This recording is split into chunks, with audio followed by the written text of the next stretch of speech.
नमस्कार and welcome back to my YouTube channel. आपली कॅमरिला सिरीज सुरू आहे. आज कॅमरिला सिरीजचा पार्ट 2 आपण करत आहे.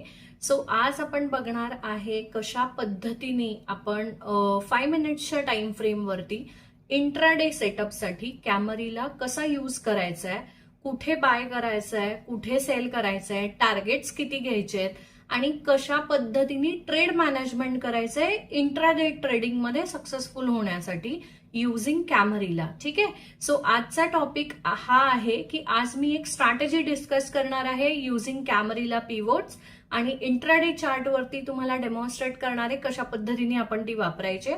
सो बिफोर गोइंग फर्दर, काही कमेंट्स आल्या होत्या लास्ट व्हिडिओला. सो एक कमेंट होती की झिरोदा किंवा कुठल्या ब्रोकरच्या चार्ट वरती कशा पद्धतीने कॅमरिला पिवोट्स प्लॉट करायचे. तर सेम जो इंडिकेटर आपल्याला ट्रेडिंग व्ह्यूला बघायला मिळतो, pivot point standard, so similar kind of indicator तुम्हाला ब्रोकरच्या चार्ट वरती पण बघायला मिळेल. आणि तिकडे तुम्हाला सेटिंगमध्ये फक्त कॅमरिला सेट करायचं आहे इन्स्टेड ऑफ स्टँडर्ड किंवा ट्रॅडिशनल असे वर्ड असतील. सो त्याच्याऐवजी तुम्हाला कॅमरिला सेट केल्यानंतर कॅमरिला पिवोट्स तुमच्या ब्रोकरच्या चार्टवरती तुम्हाला दिसतील. आणि अजून एक छान प्रश्न होता एका व्ह्युअरचा. त्यांनी विचारलं होतं की कॅमरिला पिवोट्स जास्त चांगले की सीपीआर आणि त्याच्यासोबतच्या स्ट्रॅटेजीज यूज करणं जास्त चांगलं. सो जर मला विचाराल तर दोन्हीही त्यांच्या त्यांच्या जागी खूप बेस्ट आहेत. सो आपण ह्या सिरीजमध्ये कॉम्बिनेशन सुद्धा काही स्ट्रॅटेजीमध्ये आपण कॉम्बिनेशन सुद्धा यूज करणार आहे. So combination of CPR with Camarilla pivots, also combination of standard पिवोट्सचे जे रेजिस्टन्स लाईन्स असतात, प्लस कॅमरिलाचे जे S1 S2 जे काही सपोर्ट किंवा रेजिस्टन्सेसचे लाईन आहे त्यांचे कॉम्बिनेशन, प्लस पीडीएच पीडीएल आणि हे सगळे कॉम्बिनेशन हे कशा पद्धतीने वापरायचे. सो ऍक्च्युली ही सिरीज आपली थोडीशी लेंदी असणार आहे कारण की खूप सारे व्हिडिओज, खूप साऱ्या स्ट्रॅटेजीज आपल्याला बघायला मिळू शकतात. ह्या सिरीजमध्ये तुम्हाला स्विंगच्या सुद्धा स्ट्रॅटेजीज, स्टॉक बेस्ड स्ट्रॅटेजीज आणि इंडायसेस वरती तुम्ही कशा पद्धतीने ट्रेड करू शकता ही सगळी इन्फॉर्मेशन तुम्हाला या सिरीजमध्ये बघायला मिळणार आहे. सो चला तर मग लॅपटॉप स्क्रीनवरती बघूया आजची इंट्राडे साठीची स्पेशल कॅमरिला स्ट्रॅटेजी जी आपण 5 मिनिट्सच्या टाइम फ्रेम वरती पाहणार आहे.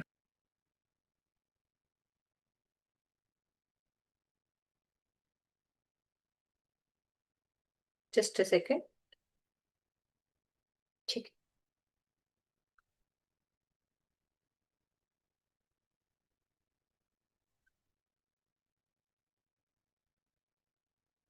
ओके. सो कॅमरिला पिवोट्स कसे प्लॉट करायचे आहेत, काय आहे कॅमरिला पिवोट्सच्या मागचं लॉजिक, हे आपण व्हिडिओच्या सिरीजच्या फर्स्ट व्हिडिओमध्ये पाहिलेलं आहे. सो जर तुम्ही तो व्हिडिओ पाहिला नसेल तर नक्की जाऊन तुम्ही तो व्हिडिओ पहा, जो पार्ट 1 आहे. हा त्या व्हिडिओचा पार्ट 2 आहे कारण की इथे आज आपण डिस्कस करणार आहे कशा पद्धतीने आपण कॅमरिला पिवोट्स वापरणार आहोत आणि एक स्ट्रॅटेजी डेव्हलप करणार आहोत. ओके. सो इथे मेनली आपल्याला जे काही प्लॉटिंग्स मिळतं, कॅमरिलाचे जे मेन लेवल्स आहेत. सो थोडस आधी मी बेसिक पूर्णतः समजावून सांगते. ओके. सो ह्यामध्ये काय आहे की ज्या काही आपल्या लाईन्स आहेत, 3 लाईन आपल्याला R1 R5, R4 आणि R3 ह्या सपोज रेजिस्टन्सच्या 3 लाईन आपल्याला प्लॉट मध्ये मिळतात, राईट. सो ह्या R5 जी आहे ती रेजिस्टन्स आहे, R4 सुद्धा रेजिस्टन्स आहे आणि R3 जो आहे तो सुद्धा रेजिस्टन्स आहे. आणि अजून एक खाली आपल्याला 3 लाईन परत बघायला मिळतात. ह्या सपोर्टच्या 3 लाईन आहेत बेसिकली. सो ह्या ज्या 3 लाईन आहेत ह्यांची नावं अशी आहेत. S3, आपण ह्या लाईनला नाव देऊया S4, ही लाईन आहे S4 आणि सगळ्यात लास्ट वाली जी आहे ती आहे S5. ओके. सो बेसिकली काय असतं, ह्याच्यामध्ये आपला पिव्होट असतो. ओके. सो जर का तुम्ही सीपीआर सुद्धा प्लॉट केलात तर तो ऑलवेज तुमचा R3 आणि S3 च्या मध्ये पिव्होट आणि हा जो झोन असतो तर हा सीपीआर असतो. ठीक आहे. सो आता आपण सीपीआर प्लॉट नाही करणार आहे, पण this is just for the information की सीपीआरचं अलाइनमेंट ही साधारणतः R3 S3 च्या मध्ये असते, किंवा कधी कधी R3 सीपीआर मध्ये येऊ शकतो किंवा S3 सीपीआर मध्ये येऊ शकतो. सो असं कॉम्बो सुद्धा आपल्याला बघायला मिळू शकतो. सो आपल्या फर्दर सिरीज मध्ये आपण पाहणार आहोत कॉम्बो यूज करून कशा पद्धतीने आपण ट्रेड करू शकतो. पण सध्या आपल्याला काय लक्षात घ्यायचंय, ह्या फक्त 6 लाईन आपल्याला मिळणार आहेत सकाळी जेव्हा कधी आपण मार्केट ओपन होतं तेव्हा या पर्टिक्युलर त्या दिवसासाठीच्या या सगळ्या हॉरिझॉन्टल लाईन आपल्याला प्लॉटेड मिळणार आहेत कॅमरिला पिव्होट्सच्या. सो म्हणूनच कॅमरिला पिव्होटला ऍक्च्युली म्हणजे it is not delayed indicator, कारण की आपल्याला दिवसभरासाठीच्या पूर्ण लेवल्स आधीच आपल्याला माहिती असतात. ठीक आहे. सो या सिनारिओ मध्ये आपण काय करणार आहे, जर प्राइस ऍक्शन S3 ला सपोर्ट घेत असेल, सो जसं की काल आपण डिस्कस केलं, S3 वरनं आपण नेहमी रिव्हर्सलचे ट्रेड घेणार आहे. सो एखादी ग्रीन कलरची कॅन्डल जर S3 ला इंटरसेक्ट झाली आणि S3 ला वरती क्लोज झाली तर आपण इथे लॉंग करणार आहे विथ टार्गेट ऑफ R4 और R5. ओके. सिमिलरली रिव्हर्सल आपण S4 च्या सिनारिओ मध्ये सुद्धा घेणार आहे. म्हणजे ग्रीन कलरची कॅन्डल जर का S4 ला इंटरसेक्ट करून S4 च्या वरती क्लोज झाली तर इथे सुद्धा लॉंग मध्ये आपण इंटरेस्टेड असणार आहे विथ टार्गेट ऑफ R4. आणि similarly last level of support जो आहे तो S5 आहे. जर एखादी कॅन्डल S5 ला सपोर्ट घेत असेल तर तिथे आपण लॉंग जाणार आहे विथ टार्गेट ऑफ R4. ठीक आहे. सो आता हे थोडेसे अग्रेसिव्ह टार्गेट्स जे काही मी आता आज ह्या व्हिडिओमध्ये डिस्कस करत आहे ते अग्रेसिव्ह टार्गेट्स आहेत. पण तुम्हाला प्रॅक्टिससाठी तुम्ही नेक्स्ट पिव्होट म्हणजे S5 ला जर तुम्ही ट्रेड घेताय तर S4 किंवा S3 पर्यंतचं टार्गेट किंवा फिक्स रिस्क रिवॉर्ड सुद्धा तुम्ही वापरू शकता. म्हणजे इथे जर ट्रेड घेतलाय तर 1:2, 1:3 अशा फिक्स रिस्क रिवॉर्डला सुद्धा तुम्ही बाहेर पडू शकता. ठीक आहे. सो हे झाले आपले लॉंगचे 3 वेगवेगळे रूल. अजून एक लॉंगचा रूल आहे जो ब्रेकआउटचा रूल आहे. म्हणजे जर एखादी ग्रीन कॅन्डल R4 ला इंटरसेक्ट झाली आणि वरती क्लोज झाली तर आपण लॉंग साइडचा ट्रेड घेणार आहे with first target of R5 keeping stop loss below R4. आणि R5 च्या सुद्धा वरती आपण 20 EMA किंवा सुपर ट्रेंड असे इंडिकेटर वापरून काही क्वांटिटी आपण ट्रेल करू शकतो. ठीक आहे. सो ह्या 4 सिनारिओ मध्ये आपण लॉंग करत आहे. आता जेव्हा आपल्याला हे लॉंगचे 4 व्यवस्थित रूल्स कळलेले आहेत तर आपण शॉर्टचे रूल्स बघूया. सिमिलरली जेव्हा शॉर्टचे रूल्स जे आहेत, तर आता मी इथे कॅन्डलचा कलर चेंज करते.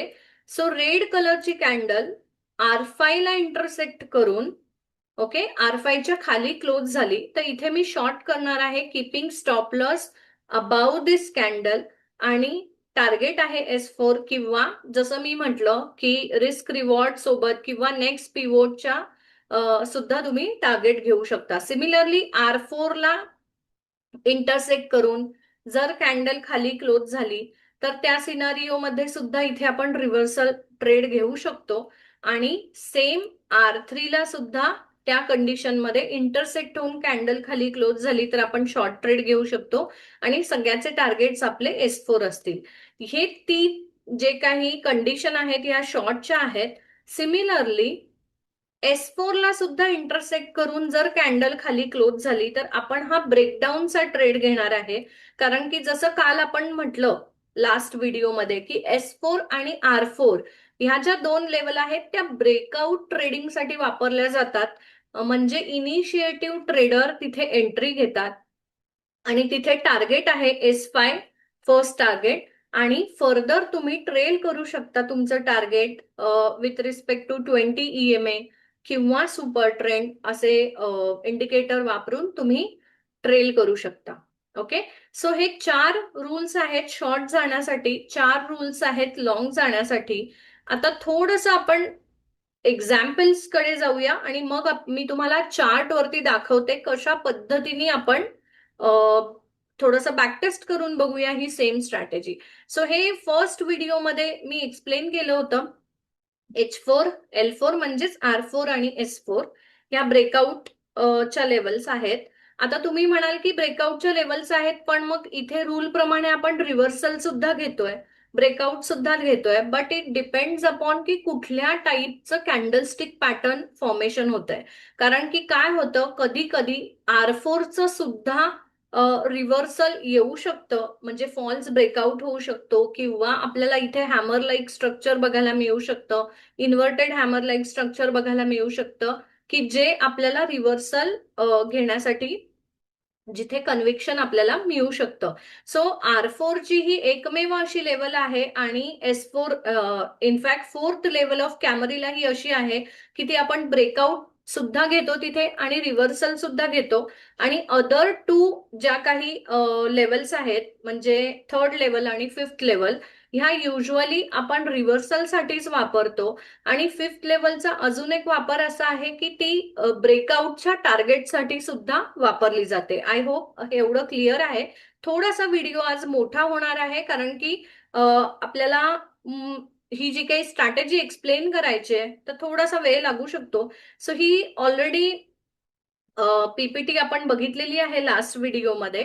आणि एक्सपांडेड कॅमरीला पिव्होट्स म्हणजे जे काही आता आपण R1 टू R5 आणि S1 टू S5 आणि 1 आणि 2 लेवल आपण प्लॉट करत नाही, आपण वापरत नाही, फक्त थर्ड, फोर्थ आणि फिफ्थ लेवल वापरतो. तर त्याचे हे फॉर्म्युलाज आहेत. ओके, आता जेव्हा आपण कधी एंट्री घेतो, आता हा H3 जो आहे तो ऍक्च्युली R3 असतो. सो R3चं रिव्हर्सल जेव्हा घेतो, युजली तुम्ही अशा पद्धतीने सुद्धा ट्रेड करू शकता की stop loss about the candlestick pattern किंवा नियर R4 आणि टार्गेट S3 ला घेऊ शकता. म्हणजे हे ideal way of using कॅमरीला pivots आहेत. पण ज्या पद्धतीने हा मी सेटअप तुम्हाला एक्सप्लेन करते, हा थोडासा डिफरंट सेटअप आहे. हा पर्सनलाइज्ड केलेला, स्पेशलाइज्ड केलेला सेटअप आहे. पण आयडियल वे सुद्धा तुम्हाला माहिती असायला पाहिजे, म्हणून मी हे जस्ट एक्सप्लेन करते की इथे रिव्हर्सल घेतला जातो R3 ला आणि जस्ट S3 चं टार्गेट घेतलं जातं. ऑब्विसली बघितलं जातं की मिनिमम 1:2 रिस्क रिवॉर्ड आहे की नाही, म्हणजे रिस्क रिवॉर्ड आणि मनी मॅनेजमेंटच्या गोष्टी बघूनच एंट्री घेतली जाते. फॉर एक्झाम्पल इथे तुम्ही बघू शकता की R3चं रिजेक्शन आपल्याला मिळालेलं आहे आणि अशा पद्धतीने S3 पर्यंतचं टार्गेट, इव्हन S4 पर्यंतचं टार्गेट इथे आपल्याला मिळालेलं आहे. सिमिलरली जेव्हा L3 रिव्हर्सल, म्हणजे हा S3 रिव्हर्सल आहे, नॉमेनक्लेचरच्या बाबतीत कन्फ्यूज होऊ नका. L म्हणजेच S आहे आणि H म्हणजेच R आहे. ओके, सो इथे आपण S3 ला जेव्हा कॅन्डलस्टिकनी म्हणजे हॅमर लाईक स्ट्रक्चर बनल्यानंतर इथे आपण एंट्री घेतो. टार्गेट आपलं R3 असतं. Stop loss below candlestick pattern, थोडासा अग्रेसिव्ह स्टॉप लॉस आहे, किंवा खूप कन्झर्वेटिव्ह स्टॉप लॉस हवा असेल तर S4 चा आपण स्टॉप लॉस घेऊ शकतो. इथे तुम्ही बघू शकता S3 वरनं सपोर्ट घेऊन continuously price action up trending आहे. भले R3चं टार्गेट मिळालेलं नाहीये, पण समवॉट प्रॉफिटमध्येच आपण बाहेर पडू ह्या सिनारिओमध्ये. ठीक आहे, सिमिलरली जेव्हा H4 चा आपण ब्रेकआउट घेतो, ओके, सो ह्या सिनारिओमध्ये H4 म्हणजे R4 चा ब्रेकआउट, स्टॉप लॉस आपण R3 ला ठेवतो, टार्गेट इज R5. आणि एक्झाम्पल बघायचं झालं तर इथे R4 चा ब्रेकआउट झालाय सेकंड कॅन्डल मध्ये, R5 चं टार्गेट मिळालंय आणि तुम्ही नक्कीच ट्रेल करू शकता. सिमिलरली L4 चा ब्रेकआउट किंवा ब्रेकडाऊन म्हणजेच S4 चा ब्रेकआउट जो असतो डाऊन साइडचा, तर इथे ब्रेकडाऊन झालं. Okay, so stop loss above L3 आणि टार्गेट इज L5. एक्झाम्पल बघायचं झालं तर इथे S4 चा ब्रेकआउट करणारी खूप ह्यूज कॅन्डल होती, त्याच्यामुळे आपण इथे एंट्री नाही करणार, कारण की इथे S5 चं टार्गेट ऑलरेडी आलेलं आहे. पण पुन्हा एकदा रिटेस्ट झालेला आहे. इथे तुम्ही बघू शकत असाल तर S4 रिटेस्ट झाला विथ व्हेरी स्मॉल कॅन्डल्स. तर इथे तुम्ही एंट्री घेतलीत with stop loss just above S4, तर आपल्याला S5 आणि पुढे ट्रेल करता येऊ शकतं. ओके, सो आता जो काही सेटअप आपण डिस्कस करत आहोत, की जो थोडासा ऍडव्हान्स सेटअप आहे, म्हणजे कोर सेटअप पेक्षा थोडंसं काहीतरी वेगळं आहे, जे मी तुम्हाला इथे एक्सप्लेन केलं. ठीक आहे, सो अशा पद्धतीने हा सेटअप आहे ट्रेल विथ 20 EMA ब्रेकआउटच्या सिनारिओमध्ये. आणि इथे तुम्ही बघायला गेलात तर आता हे थोडेसे रूल्स आहेत की दिवसाला किती ट्रेड्स घ्यायचे. तर दिवसाला मॅक्सिमम 3 ट्रेड घ्यायचे. पण जर तुमचा पहिला ट्रेड सक्सेसफुल झाला तर दुसरा ट्रेड घ्यायचा नाही. सपोज पहिला ट्रेड फेल गेला म्हणजे SL हिट झाला, तर दुसऱ्या ट्रेडमध्ये एंट्री घेतली आणि दुसरा ट्रेड सक्सेसफुल झाला तर तिसरा ट्रेड घ्यायचा नाही. आणि जर पहिला आणि दुसरा दोन्ही SL हिट झाले तर आणि तरच तिसरा ट्रेड घ्यायचा. तिसरा ट्रेड सक्सेसफुल हो किंवा फेल हो, दोन्ही केसेसमध्ये चौथा ट्रेड आपण घेणार नाहीये. So maximum trades per day हे 3च असणार आहेत. ओके, सो आता हे आपण कुठल्या कुठल्या इन्स्ट्रुमेंट वरती ही स्ट्रॅटेजी ट्रेड करू शकतो, तर ही आपण इंडायसेस वरती सुद्धा ट्रेड करू शकतो. मी आता डेमॉन्स्ट्रेशनसाठी दाखवणार आहे निफ्टीवरती कशा पद्धतीने स्ट्रॅटेजी चालते, किंवा तुम्ही सुद्धा बॅक टेस्ट करणं अपेक्षित आहे. आणि सिमिलरली तुम्ही लिनियर इन्स्ट्रुमेंटमध्ये स्टॉकसाठी सुद्धा तुम्ही हे वापरू शकता. आता ऑप्शन्स किंवा फ्युचरमध्ये, फ्युचर तर लिनियर चालेल, सो फ्युचरसाठी तुम्ही व्यवस्थित रिस्क मॅनेजमेंट सोबत एंट्री मॅनेज करू शकता. ऑप्शनसाठी ही स्ट्रॅटेजी ऑप्शन बाईंगसाठी मी रिकमेंड नाही करत, कारण की स्टॉप लॉसेस कधी कधी खूप मोठे असतात स्पॉटवरचे आणि ऑप्शनच्या स्टॉप लॉस सोबत अलाइनमेंट होऊ शकत नाही. सो त्या सिनारिओमध्ये तुम्ही क्रेडिट स्प्रेड नक्की करू शकता, किंवा तुम्ही सिंथेटिक फ्युचर्सचा वापर करू शकता ही स्ट्रॅटेजी, जर तुम्हाला ऑप्शनच्या बेसिसवरती वापरायची असेल, म्हणजे युझिंग ऑप्शन हे जर तुम्हाला वापरायचं असेल तर. सो बेसिकली जर लॉंग जायचं असेल तर क्रेडिट स्प्रेड कसा करणार, तर लॉंगचं जेव्हा एंट्री आपली फॉर्म होते तेव्हा त्या सिनारिओमध्ये ऍट द मनीचा जो, आता सपोज लॉंग करायचा आहे तर ऍट द मनीचा पीई मला सेल करायचा आहे, आणि किती स्प्रेड आपण घेतोय. सो युजली निफ्टीचं जर म्हणायला गेलं तर बिगिनर किंवा इंटरमिडिएट लेवलला सुद्धा तुम्ही 200 म्हणजे 200 पॉइंटचा स्प्रेड तुम्ही बनवू शकता. लेट्स से इथे 25,400 चा पीई हा सेल होणार आहे आणि 25,200 चा पीई बाय होणार आहे. ठीक आहे, सो अशा पद्धतीने तुम्ही तो स्प्रेड घेऊ शकता. ओके, सो हे झालं एक्झिक्युशनच्या बाबतीत. सो आता आपण जस्ट चार्ट वरती बघूया की कशा पद्धतीने आपल्याला स्ट्रॅटेजी वर्क करताना दिसते. Okay, let's say for example इथे आपण आहोत, इथूनच आपण सुरुवात करूया. इथे आपल्याला S3 चा सपोर्ट पहिल्याच कॅन्डलने घेतलेला आहे. सो इथे आपण लॉंग जाऊ शकतो with stop loss below this hammer candle, or maybe stop loss below S3 असं सुद्धा तुम्ही घेऊ शकता. आणि मिनिमम टार्गेट इज R4 किंवा ट्रेल सुद्धा तुम्ही फर्दर करू शकता. आता इथे 1:2 रिस्क रिवॉर्ड सुद्धा तुम्ही घेऊ शकता. सो फिक्स 1:2 रिस्क रिवॉर्डने सुद्धा तुम्ही ट्रेड करू शकता. पण जर तुम्ही स्प्रेड मध्ये काम करत असाल आणि जरी रिस्क रिवॉर्ड स्पॉट वरती कमी येत असेल, पण तरी सुद्धा तुम्हाला चांगल्या प्रकारे प्रॉफिट मिळू शकतं. सिमिलरली इथे मध्येच कॅन्डल आहे, आपण कुठेही एंट्री नाही घेणार. S3 चा ब्रेकडाऊन आपण घेत नाही, पण S3 ला जेव्हा सपोर्ट घेऊन इथे कॅन्डल वरती क्लोज झालेली आहे, तर इथे आपण लॉंग जाऊ. इथे स्टॉप लॉस असेल आपला, मिनिमम टार्गेट आपलं 1:2 किंवा नेक्स्ट पिवोट किंवा अगदी जे काही आपलं टार्गेट आहे R4चं ते सुद्धा आपण ठेवू शकतो. या सिनारिओमध्ये R4चं टार्गेट आलं नाही, पण खूप चांगला रिस्क रिवॉर्ड आपल्याला मिळालेला आहे. अराउंड 1:3.4 चा रिस्क रिवॉर्ड आपल्याला मिळालेला आहे आणि हा स्प्रेडसाठी खूप चांगल्या प्रकारचा रिस्क रिवॉर्ड आहे. अगेन इथे मध्ये कुठेही आपण ट्रेड नाही घेणार आहोत. आणि सगळ्यात महत्वाचं म्हणजे जेव्हा हे ट्रेड माझे प्लस मध्ये क्लोज झालेले आहेत, म्हणजे हा प्लस आहे, तर मी नेक्स्ट ट्रेड घेणार नाहीये. माझं टार्गेट आल्यानंतर हा सुद्धा प्लस आहे, तो मी नेक्स्ट ट्रेड घेणार नाहीये. ओके. सिमिलरली इथे सुद्धा S3 पर्यंत आलेली आहे प्राइस ऍक्शन, आणि जेव्हा S3 चा सपोर्ट घेतलेला आहे प्राइसनी, तेव्हा इथे आपण लॉंग जाऊ शकतो आणि विथ टार्गेट ऑफ 1:2 किंवा नेक्स्ट पिवोट किंवा R4 कुठलंही टार्गेट तुम्ही घेऊ शकता. इथे सुद्धा एका ट्रेड मध्येच आपल्याला, म्हणजे तुम्ही किती ब्युटिफुली हे काम करतं हे तुम्ही बघू शकता. खूप क्रिस्प क्लिअर अशी प्राइस ऍक्शन आपल्याला या लेवल्सच्या जवळ बघायला मिळू शकते. इथे जेव्हा नेक्स्ट डे ओपन झाला तर R3 चा ब्रेकडाऊन होता.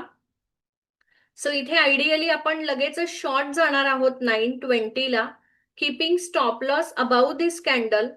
ओके. आणि ह्या सिनारिओ मध्ये आपल्याला हे S4 चं टार्गेट बघायला मिळू शकतं. आणि तुम्ही इथे बघू शकता, जर का तुम्ही लेवल टू लेवल सुद्धा टार्गेट्स घेत असाल तर कधी कधी आपल्याला खूप चांगला रिस्क रिवॉर्ड बघायला मिळू शकतो. सो आता नेक्स्ट इथे प्राइस ऍक्शन मध्येच आहे, तर इथे आपण कुठेही एंट्री घेणार नाही. इथे आपल्याला असं वाटणार आहे की इथे R3चं रिजेक्शन आहे, सो इथे आपण शॉर्ट जाणार, keeping stop loss above this candle, आणि आपलं टार्गेट असणारे मिनिमम S3 वगैरे किंवा 1:2, कारण की S3 खूप खाली आहे. ऍटलीस्ट डेज लो पर्यंतचं टार्गेट आपण घेऊ शकतो. पण इथे आपला स्टॉप लॉस हिट झालेला आहे. So one stop loss is hit, आपण नेक्स्ट ट्रेड पुन्हा इथे एंट्री घेऊ शकतो. आणि ह्या सिनारिओ मध्ये आपण जर का स्टॉप लॉस आपला डेज हायच्या वरती असेल तर ह्या सिनारिओ मध्ये आपल्याला स्टॉप लॉस मिळणार, स्टॉप लॉस घेतला जाणार नाही, पण 3 वाजता स्क्वेअर ऑफ होईल पोझिशन आणि स्मॉल प्रॉफिट किंवा स्मॉल लॉस किंवा नो प्रॉफिट नो लॉस मध्येच आपल्याला बाहेर पडायला लागेल. इथे आपण R4 चा ब्रेकआउट घेऊ. ठीक आहे. आणि जर R4 चा ब्रेकआउट मी घेतलेला आहे तर स्प्रेड करत असू तर थोडासा मोठा स्टॉप लॉस चालतो, डेज लोचा हा हिट नाही होणार. पण जर मी लिनियर करतेय तर कॅन्डलच्या खालचा स्टॉप लॉस असेल, सो ह्या सिनारिओ मध्ये इथे आपला स्टॉप लॉस हिट होईल आणि त्यानंतर कुठलाही असा प्रॉमिसिंग ट्रेड आपल्याला बघायला मिळालेला नाहीये. ठीक आहे. सो इथे नेक्स्ट डेचं आपण बघायला गेलो तर S4 चा हा ऍक्च्युली ब्रेकडाऊन आहे, जो आपण S4 चा ब्रेकडाऊन घेतो आणि इथे आपण शॉर्ट करणार, कीपिंग स्टॉप लॉस अबाउ दिस, आणि मिनिमम टार्गेट S5 चं आहे. S5 तर आता खूपच जवळ आहे, तर ह्या सिनारिओ मध्ये आपण 1:2 चं मिनिमम रिस्क रिवॉर्ड घेऊ शकतो आणि फर्दर आपण ट्रेलिंग करू शकतो सुपर ट्रेंड किंवा 20 EMA वापरून. ओके. सो अशा पद्धतीने तुम्ही इथे बघू शकता मोस्ट ऑफ द डेज किंवा मोस्ट ऑफ द ट्रेड्स आपल्याला पॉझिटिव्ह बघायला मिळू शकतात आणि आपल्याला ह्यामुळे कॉन्फिडन्स सुद्धा, एक प्रकारचा कॉन्फिडन्स सुद्धा येतो की कशा पद्धतीने आपण ते ट्रेड करू शकतो. So just to demonstrate linear, ह्याचा विन रेट साधारणतः लॉंग टर्म साठीचा किती आहे, तर हे जर बघायचं झालं तर मी तुम्हाला ह्याचा विन रेट इथे दाखवू शकते. सो साधारणतः हे पॉइंट्स आहेत. Okay. This is not actual rupees का P&L, दिस इज पॉइंट्स का P&L. ओके. कारण की हे लिनियर डेमॉन्स्ट्रेट करते, पण this is the equity curve आणि साधारणतः 50% प्रॉफिटेबिलिटी आहे. हे एक ढोबळमानाने एक 3 ते 4 महिन्याचा बॅकटेस्ट आहे. मॅक्स ड्रॉडाऊन आणि P&L मधला जो काही डिफरन्स आहे आणि प्लस प्रॉफिट फॅक्टर आहे, हा खूप चांगल्या प्रकारे मेंटेन आहे. सो जर तुम्ही ह्याला लिनियर मध्ये कन्व्हर्ट करू इच्छिता तर एक एक्झाम्पल साठी दाखवते अदानी पॉवर साठी. So again this is not rupees का P&L, कारण की हे जस्ट फ्लॅट 1 क्वांटिटी वरती टेस्ट केलेलं आहे आणि हे पूर्ण वर्षाचं P&L आहे. पण इथे मला दाखवायचं आहे की ड्रॉडाऊन खूप कमी आहे, P&L खूप चांगला आहे आणि प्रॉफिटेबिलिटी अराउंड 57% आहे. प्रॉफिट फॅक्टर 1.6 आहे. सो अशा पद्धतीने खूप चांगल्या प्रकारची स्ट्रॅटेजी आहे असं म्हणायला हरकत नाही, की जिचा विन रेट खूप चांगला आहे आणि जी आपल्याला चांगल्या प्रकारे एक्झिक्युशन सुद्धा करायला मिळू शकते. आणि ही स्ट्रॅटेजी तुम्ही as a rule based trader सुद्धा एक्झिक्यूट करू शकता. ऍज अ डिस्क्रिशनरी ट्रेडर तुम्ही थोडंफार डिस्क्रिशन, म्हणजे जसं की मी म्हटलं की रिस्क रिवॉर्ड ऍडजस्ट करू शकता, पिवोट टू पिवोट तुम्ही ट्रेड करू शकता, तुम्ही वेगवेगळ्या इन्स्ट्रुमेंटसाठी हे तुम्ही ट्रेड करू शकता, वेगवेगळ्या स्टॉक्ससाठी हे तुम्ही ट्रेड करू शकता. टाइम फ्रेम तुम्ही 5 मिनिटं, 1 मिनिट, 3 मिनिटं, 15 मिनिटं तुमच्या कन्व्हिनियन्सने तुम्ही टाइम फ्रेम चा वापर करू शकता, कारण की हे डेली पिवोट्स आहेत, हे ह्या इंट्राडेच्या सगळ्या टाइम फ्रेम वरती चालणार आहेत. सो आजच्यासाठी एवढंच आहे. मला कमेंट करून नक्की सांगा, जर तुम्हाला अशा प्रकारच्या कॅमरिलाच्या स्ट्रॅटेजीजचे व्हिडिओज तुम्हाला हवे असतील तर मला कमेंट करा कॅमरिला स्ट्रॅटेजी म्हणून, सो दॅट मला तो एक बूस्टर असेल नेक्स्ट व्हिडिओज बनवण्यासाठी, जे स्ट्रॅटेजी बेस्ड व्हिडिओज असतील. आता महत्वाचं असं आहे की खूप सारे स्ट्रॅटेजी बेस्ड व्हिडिओ आपल्या चॅनलवरती सुद्धा आहेत, जे CPR बेस्ड आहेत किंवा प्राइस ऍक्शन बेस्ड आहेत. आता कॅमरिला बेस्ड स्ट्रॅटेजीज चा व्हिडिओ हा पहिला आहे. तर असं होऊ शकतं की प्रश्न पडू शकतो की नक्की वापरायचं काय आहे, मी ऑलरेडी हे वापरतीये किंवा हे माझ्यासाठी चाललंय, किंवा मे बी तुम्ही दुसरी कुठलीही स्ट्रॅटेजी एक्झिक्यूट करत असाल आणि दॅट इज गोइंग गुड. तर मी असं नक्की म्हणेन की तुम्ही जे काही तुमचं चाललं आहे ते सोडू नका. जी स्ट्रॅटेजी तुमच्यासाठी काम करत आहे ती कंटिन्यू नक्की ठेवा, कारण की असं काही नसतं की ही बेस्ट स्ट्रॅटेजी आहे आणि हीच चालेल आणि दुसऱ्या कुठल्या स्ट्रॅटेजी चालणार नाहीत, असं काही नसतं. पण नक्की तुम्ही जी काही स्ट्रॅटेजी आज आपण ह्या व्हिडिओमध्ये शिकलेलो आहोत, तर ही स्ट्रॅटेजी नक्की तुम्ही बॅकटेस्ट करून बघू शकता तुमच्या इन्स्ट्रुमेंटसाठी, तुमच्या टाइम फ्रेमसाठी. कारण की बॅकटेस्ट केल्यानंतरच तुम्हाला एक प्रकारचा कॉन्फिडन्स येऊ शकतो की ही कशा पद्धतीने चालते. आणि जर बॅकटेस्ट करून तुम्हाला एक कॉन्फिडन्स आला की अरे ही स्ट्रॅटेजी चांगली आहे, तर मी रिकमेंड करीन की तुम्ही नक्की याच्यावरती पेपर ट्रेडिंग किंवा फॉरवर्ड टेस्टिंग करून बघा. म्हणजे डेली तुम्ही साधारणतः पेपर ट्रेड करा की इथे इथे माझा ट्रेड आला असता तर कशा पद्धतीने ते P&L तुम्हाला बघायची सवय व्हायला पाहिजे. सो अशा पद्धतीने तुम्ही ही स्ट्रॅटेजी स्टेप बाय स्टेप पुढे नेऊ शकता. So I think that's it for the day. तुम्हाला व्हिडिओ आवडला असेल तर लाईक शेअर जरूर करा. कमेंट करून मला नक्की कळवा की तुम्हाला व्हिडिओ कसा वाटला. आणि चॅनलला सबस्क्राईब केलं नसेल तर सबस्क्राईब नक्की करा. Thank you so much and bye.